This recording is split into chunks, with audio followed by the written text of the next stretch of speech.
ప్రభునందు ప్రియమైన దేవుని బిడ్డలకు ప్రభు పేరట శుభములు. మరొకసారి ఒక శ్రేష్టమైన మాటతో మీ అందరితో కలిసి దేవుని యొక్క మాటను పంచుకోవడానికి మీ ముందు దేవుని కృపతో వచ్చి ఉన్నాను. ఎప్పుడైనా అనిపించిందా దేవునికి నా పట్ల ఆయన చిత్తం ఏమై ఉంది అని? ఎప్పుడైనా అనిపించిందా ఆయన చిత్తాన్ని నేను తెలుసుకోవాలి అని? ఎప్పుడైనా అనిపించిందా నేను ఆయన చిత్తంలోనే బ్రతుకుతున్నానా అని? అయితే బైబిల్ గ్రంథంలో గిలాదు వాడని యెఫ్తా పరాక్రమం కలిగిన బలాఢ్యుడు. వినే ఉంటారు. న్యాయాధిపతుల గ్రంథంలో యెఫ్తా అనే వ్యక్తి యొక్క జీవితం, ఆయన కోసం రాయబడిన మాట ఏంటంటే పరాక్రమం కలిగిన బలాఢ్యుడు. యెఫ్తా అనుకున్నాడట, నేను బలాఢ్యుడిని, నేను బలవంతుడిని, నేను శక్తివంతుడిని, నన్ను మించిన బలవంతుడు ఇంకొకడు లేడు అని ఆయన అన్నిట్లో కూడా జయం పొందుతూ వచ్చాడు. ఒకానొక రోజు పరిస్థితులు ఎలా మారిపోయాయంటే యెఫ్తా యొక్క తండ్రి వారికి పుట్టిన మొదటి భార్యకు పుట్టిన ఆ యొక్క ఆస్తులన్నీ కూడా ఆస్తులన్నీ కూడా పంచుకోవడం మొదలుపెట్టినప్పుడు యెఫ్తాకు కూడా రావాలి కదా ఆస్తి. ఆ సమయంలో ఎక్కడ ఆస్తులు ఇవ్వవలసి వస్తాయో, ఎక్కడ వారికి కలిగింది అడుగుతాడేమో అని చెప్పి వానికి ఇచ్చిన బిరుదేంటో తెలుసా? అడగక ముందే అడిగే ప్లేస్కి వస్తాడేమో అని వీడు వేశ్య కుమారుడు అని పేరు పెట్టి పిలిచి ఆ ప్రాంతం నుండి అధికారులతోనూ పెద్దలతోనూ తన సొంత అన్నదమ్ములు ఏకమైపోయి తను బయటికి తోలివేయడం మనకు కనబడుతూ ఉంటుంది. యెఫ్తా జీవితంలో అప్పటి వరకు తన జీవిత విధానంలో బహుశా ఎక్స్పెక్ట్ చేసి ఉండడు కదా.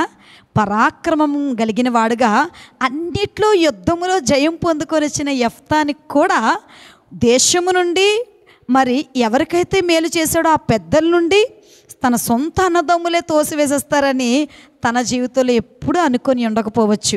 నిజమేనండి, పరిస్థితులన్నీ ఒకలా ఉండవు. నేను ప్రేమించిన వారు నీ పక్కన ఉండవచ్చు, ఉండకపోవచ్చు. నీవు సంపాదించిన డబ్బు ఒకేసారి నీ చేతుల నుంచి కోల్పోవచ్చు, కలిగి ఉండొచ్చు.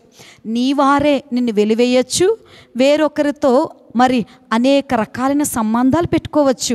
జీవితం ఒక్కసారిగా ఆగిపోయినట్లు అనిపించవచ్చు, బ్రతుకులో అన్నీ కోల్పోయినట్లుగా అనిపించవచ్చు. అప్పుడు నువ్వు తీసుకునే నిర్ణయం ఏంటి? నీ పట్ల దేవుడి చిత్తం ఏమిటా అని అడుగుతావా? లేకపోతే అన్నీ పోయాయని చెప్పి ఒక మూల కూర్చొని జీవితం ఎందుకు వ్యర్థం అనుకుంటావా? యెఫ్తా అలా అనుకోలేదట. తోసివేశారు ప్రాంతం నుండి, వెలివేశారు ఊరి పెద్దలు, బయటికి తన్నివేశారు సొంత అన్నదమ్ములు. మిస్పాలో ఒక చెట్టు కింద కూర్చొని దేవుని సన్నిధిలో పరాక్రమం కలిగిన బలాఢ్యుడిగా యుద్ధ వీరుడిగా జయం పొందిన యెఫ్తా ప్రార్థన చేయడం మొదలుపెట్టాడట. ఎందుకు అంటే మనుషులు తోసివేసేయచ్చు, పరిస్థితులు మారిపోవచ్చు, కానీ మన పట్ల ఒక చిత్తం కలిగి ఉన్న దేవుడు మాత్రం మనల్ని ఎప్పుడూ విడిచిపెట్టడు. మర్చిపోవద్దు, ఆయన చిత్తం జరగాలంటే మనం ఆయనతో ప్రతి సిచ్యువేషన్స్లో కూడా ఆయనతో మాట్లాడాలి.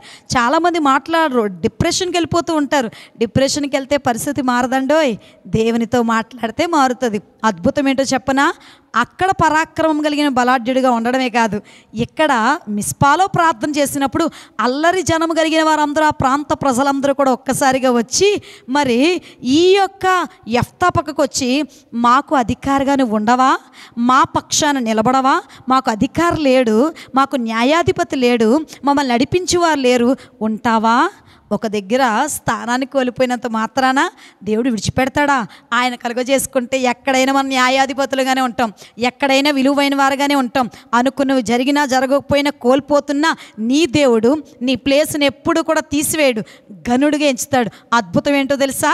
ఆ అల్లరి జనులకు, అల్లరి ప్రజలకు యెఫ్తా గొప్ప నాయకుడు అయ్యాడు. తరువాత రోజుల్లో తోలివేసిన ఆ ప్రాంత ప్రజలైన ఆ దేశ అధికారులుగా, పెద్దలుగా పిలువబడుతున్న వారు యెఫ్తా కాళ్ళ దగ్గరికి వచ్చి బ్రతిమలాడుకొని తిరిగి తన దేశానికి రమ్మని